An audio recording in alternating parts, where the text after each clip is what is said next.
updates coming out from those polls.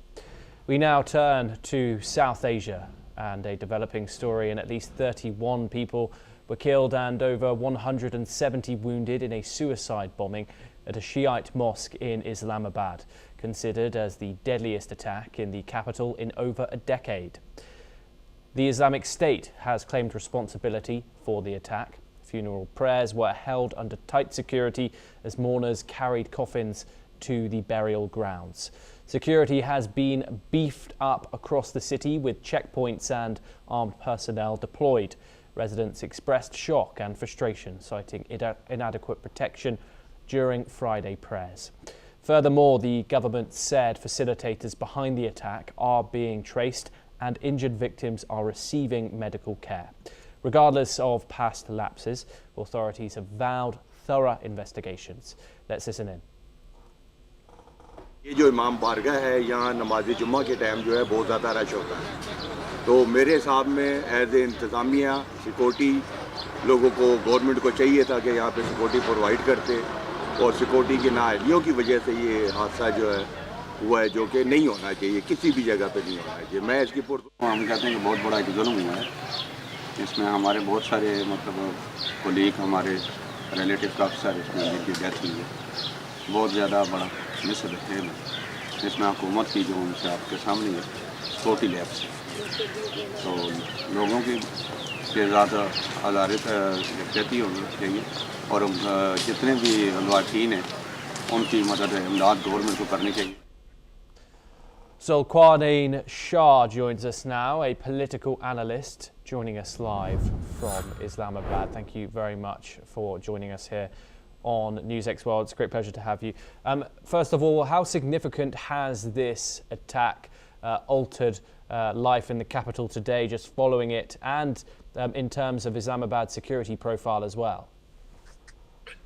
Thank you very much for inviting. Unfortunate, it's very bad and a very tragic scene after a long time in the capital territory, Pakistan, and particularly on the religious basis.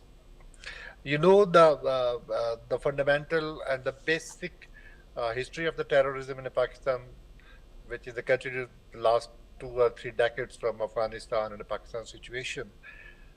But last 2 to 3 years, it was very controlled. But unfortunate, it was a very, very tragic event.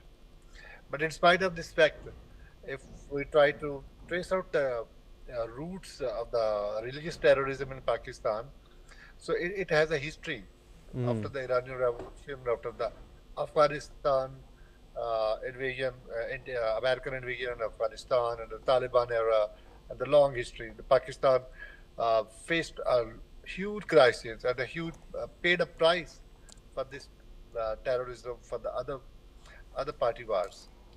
But now the situation is a critical situation for Pakistan, and particularly the KPK and at the Afghanistan border, and the Taliban era, and the terrorist organization. And also, if you let me to say, in the Pakistan, it's a perception based on the facts that there's a nexus between the Israeli and some voices say that the Indian proxies are doing and facilitating all the businesses. So, unfortunately for the both of the countries, for the Pakistan and India, both are facing terrorism across the border. But the terrorist organization now it has become a business, and they are enjoying this business, and both countries are fighting with each other. Islamic State has taken responsibility for this. What does it say about the current operations that they have inside Pakistan?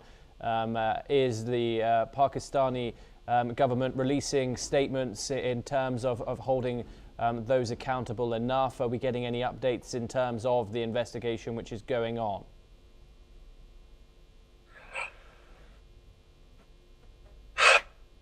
ISIL tried after Iraq and Afghanistan to establish their roots in particularly Pakistan border, but still there was no evidence. But now, if it's their claim, But after investigation, it will be proved how much they have a root in Afghanistan and the Pakistan border, and what are the implications of the IS role in Pakistan.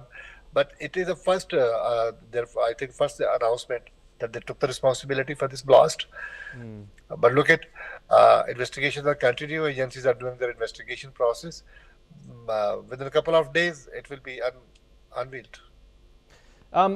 Speaking to a lot of people, there apparently is, well, there's huge tensions between the Shiite and the Sunni community inside Pakistan.